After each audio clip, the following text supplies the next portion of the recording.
crece el Partido de la Liberación Dominicana. Y para hablar de red social y esta iniciativa, yo quiero llamar con mucho gusto al coordinador de este proyecto, de este sueño ya hecho una realidad, a Juan Carlos Espinal, con todos. Gracias, Rosana, y muy buenas noches a todos. Qué bueno, Julio César, que estás acá con nosotros en esta pequeña casa tan acogedora. Qué bueno.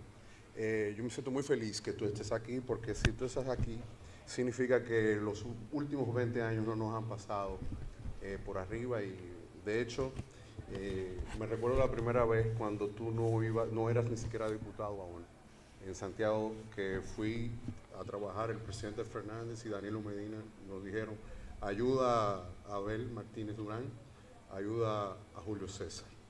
Entonces, con un lenguaje, una narrativa similar al del profesor Juan Bosch, similar, en función de la experiencia que este hombre tuvo al lado del profesor Bosch y sus experiencias. Y él escribió un artículo en Vanguardia el 1 de marzo del año 2000. Estos son los últimos artículos de Vanguardia. Lo voy a leer, aunque sea un poco pesadito, pero lo tengo que leer, Julio César. Hola, Melanie, buenas noches. Y a todos también, por igual. No puedo retener todo en la cabeza. Y a Tomás, que a veces se me queja que no me mencione el equipo de Freddy.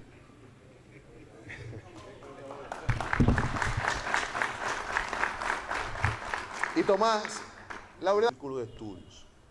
Vamos a escuchar qué decía, qué escribía Rafael Gurrión. Tienen que seguirlo despacio. El artículo se titula Lo que se merece Leonel. En el año de 1975, la seccional Jaime Vargas en Estados Unidos solicitó al Comité Política del partido para asignarle la charla que solicitaba la estructura del partido en territorio norteamericano. Ese joven era Leonel Fernández Reina. Y políticas que predominaban en la juventud de la época. Como Valentín debía atender su negocio y las discusiones se extendían desde tempranas horas de la mañana hasta altas horas de la tarde, él tenía su pupilo que representaba y defendía su posición. Ese pupilo era Leonel Fernández Reina. Valentín era, después diría Leonel en su primer libro que le dedicara, el patrón más democrático. Salía regularmente con sus trabajadores a los bares y restaurantes de Nueva York a beberse el trago y a comer. Sin embargo, Valentín no acostumbraba a llevar a Leonel Fernández con el grupo de trabajadores, sino en compañía de su esposa y sus hijos. Él, Valentín, entendía que Leonel debía o estaba destinado a tomar un rumbo diferente al resto de sus empleados. En una conferencia de Fidel Castro ante las Naciones Unidas, cuenta Valentín, que le dijo a Leonel Fernández que escuchara por completo el discurso del hombre más grande que iba a hablar, porque algún día lo vería a él, Leonel, pronunciando un discurso como jefe de Estado en las Naciones Unidas. Valentín tenía un carro Cadillac, estilo presidencial. Con su joven empleado, es decir, Leonel, y compañero, libraba una lucha. Valentín quería acostumbrar a Leonel a que se dejara abrir la puerta de atrás y se sentara en la parte trasera del vehículo.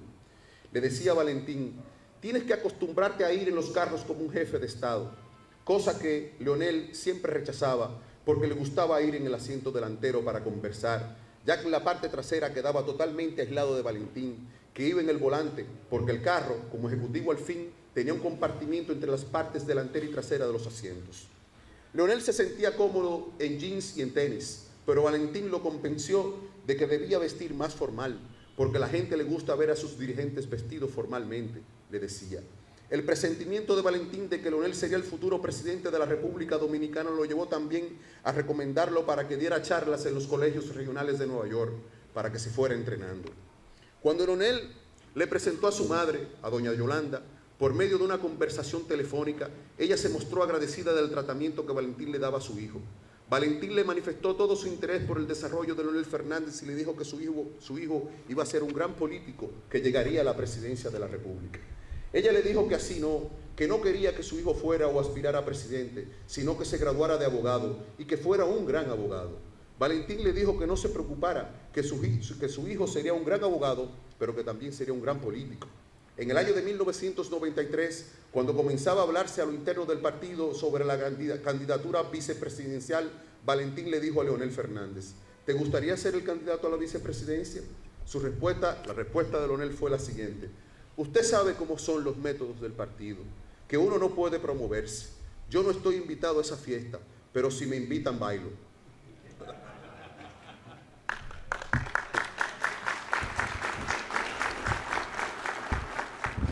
Tienen que seguir el cuento.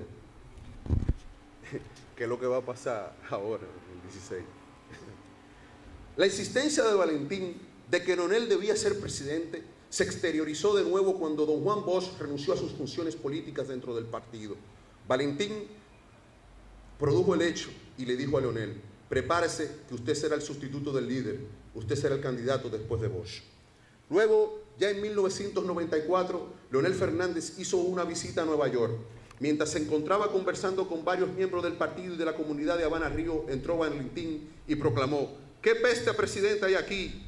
Que conste que no es cerveza, presidente. Después de celebrarse la segunda vuelta el 30 de junio del año de 1996, Valentín Martínez, en compañía de Guillermo Martínez, se presentó a la casa de doña Yolanda en el ensanche de la Fe. Se presentó con doña Yolanda en el ensanche de la Fe de la capital. Él se le presentó porque en realidad se habían visto poco y había pasado el tiempo. Cuando ella lo reconoció, doña Yolanda, Valentín le dijo que iba a disculparse con ella. Doña Yolanda le dijo que de qué, si siempre había estado agradecido por el trato dado a Leonel Fernández. Antes de su disculpa, permítame colarle un café, le dijo doña Yolanda. Dice Valentín: yo vine a pedirle disculpa porque usted se acuerda aquella vez que le dije que su hijo iba a ser presidente. Leonel acababa de ser electo presidente. Doña Yolanda le contestó: son cosas del destino. A Valentín, el instinto le decía que el joven que albergó su tienda iba a ser presidente en el año de 1975. Doña Yolanda, con el tiempo, aceptó el destino, aunque materializado el hecho, cuentan que le dijo a los dos dirigentes: quiero que me devuelvan a mi hijo como es, sano. El tiempo, inexorable, implacable en su devenir, hizo a Leonel Fernández presidente como lo previó Valentín Martínez en el año de 1975. Pero ha sucedido un fenómeno. El tiempo pasó, pero el presidente ha terminado nuevo, refiriéndose a Leonel. Ha terminado cuando apenas empezaba su tiempo, su era. Nadie más consciente que él, cuando en su discurso en la Asamblea Nacional empezaba con estas palabras: es increíble lo rápido que discurre el tiempo. Parece como si fuera ayer que hacía uso de esta tribuna para presentarme ante el país mi discurso de toma de posesión. Y tal es así que, a pesar de que hemos entrado en la fase final de esta gestión gubernamental, todavía escucho de labios de muchas personas el hacer referencia a esta administración como el nuevo gobierno. No escapa a quien hace uso de la palabra el sentido de la relatividad del tiempo, pues si bien es cierto que para quienes estamos conduciendo los destinos nacionales estos 4 años han resultado cortos, ante la magnitud de las tareas que deben realizarse para que el país deje atrás el subdesarrollo y la pobreza y avance hacia la modernidad y el progreso, no es menos cierto que para la oposición ha constituido una eternidad. Esto último también es una gran verdad. A diario, los PRDistas, en todo el transcurso del periodo, le han voceado a los PLDistas: le quedan 2 años, le queda 1 año. Los PRDistas se han detenido frente al reloj. Y quien hace eso, el tiempo se le crece, se le amplía, disminuye en su marcha. Un funcionario del gobierno nos contó que en una conversación con Leonel Fernández, el presidente le dijo que no se detenía ante el chisme ni la opinión interesada, sino que pensaba en lo macro, en las tareas grandes que tenía por delante. El presidente no quería perder el tiempo, pero se le ha ido por su razón de ser en el transcurrir de la vida. En esos días estuvo en el país, como todos sabemos, el escritor Sergio Ramírez, el escritor nicaragüense Sergio Ramírez, quien puso en circulación su libro Adiós, muchachos. Es una obra nostálgica. Cuenta Diomedes Núñez que cuando doña Carmen leyó la obra solo atinó a decir: a esos muchachos nicaragüenses, a los sandinistas, hay que hacerles el saludo. Fue una lucha larga y tenaz, pero el tiempo no les dio para materializar el sueño. Aunque la permanencia en el poder ha generado las grandes distorsiones en la dirección del Estado en todo el mundo y ha creado esos que llaman el culto a la personalidad, en este momento del país no es el caso, sino la mezquindad. La parte del discurso de Leonel Fernández que citamos fue como la obra de Sergio Ramírez, nostálgica. Esa nostalgia obedece a 2 razones: a que le faltó tiempo y a que la mezquindad política quiere desconocer lo que ha sido una obra corta pero sustanciosa.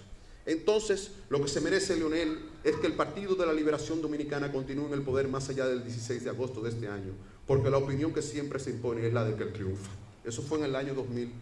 Y así como, para concluir, así como Valentín en el año de 1975 veía a un muchacho de 18, 19, 20, 21 años, el otro Valentín, y lo hago en referencia a ti, obviamente, porque está en la similitud del caso, porque mientras Leonel chaclaba, Valentín lo escuchaba. Entonces ya Valentín observaba, pues este tipo es el que va a ser presidente, por lo que él veía, por lo que él tenía en su cabeza.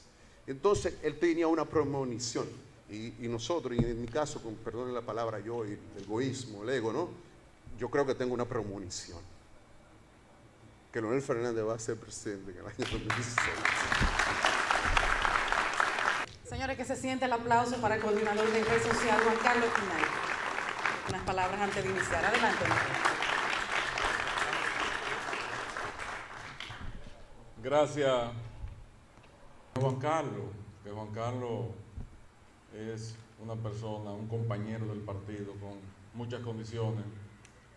Discutimos, hablamos o se creó en República Dominicana por el profesor Juan Bosch y fue tan certero que ha sido el Partido de la Liberación Dominicana el que ha producido todos los cambios importantes de nuestra nación. Nosotros esta noche le queremos pedir a nuestros compañeros y a nuestras compañeras tener la prudencia, la paciencia, porque esta situación que yo la siento, porque visito y los compañeros se sienten como un poco perdidos, no entienden lo que está pasando, pero Juan Bosch nos enseñó que en la observación de la naturaleza, en el comportamiento de los seres humanos, está la respuesta de la sociedad. País, lo cual quiere decir que tenemos que valorar lo que estaba pasando en su verdadera magnitud, y que es el Partido de la Liberación Dominicana, el único partido, el único instrumento político que puede seguir conduciendo los destinos de esta nación para tenerla en la posición privilegiada que la tiene en el Caribe y en muchas partes del mundo. Lo que significa que mi preocupación no es porque yo quiero, es porque lo siento, como dicen los mismos.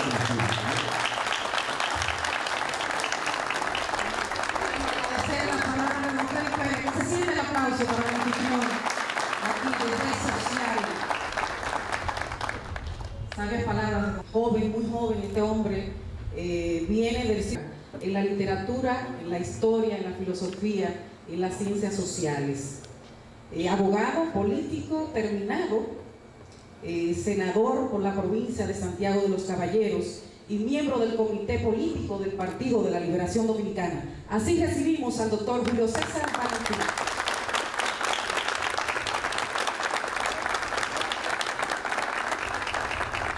Buenas noches, compañero Juan Carlos, amigo, compañero de hambres y fatigas, coordinador de la red social y quien tuvo la gentileza de invitarme a un diálogo con ustedes. Le llamo un diálogo porque una conferencia sería muy pretenciosa, compañeros y compañeras, y estoy aquí. Y entendía que hoy no era un día de argumentación. Cualquier reflexión puede convertirse en instrumento para posiciones en el imperativo moral de un PLDista, el mayor deber de un PLDista auténtico de la organización fundada por Juan Bosch. Esa reputación histórica y colectiva que se consolida con las grandes realizaciones de la República Dominicana se deben a la obra del Partido de la...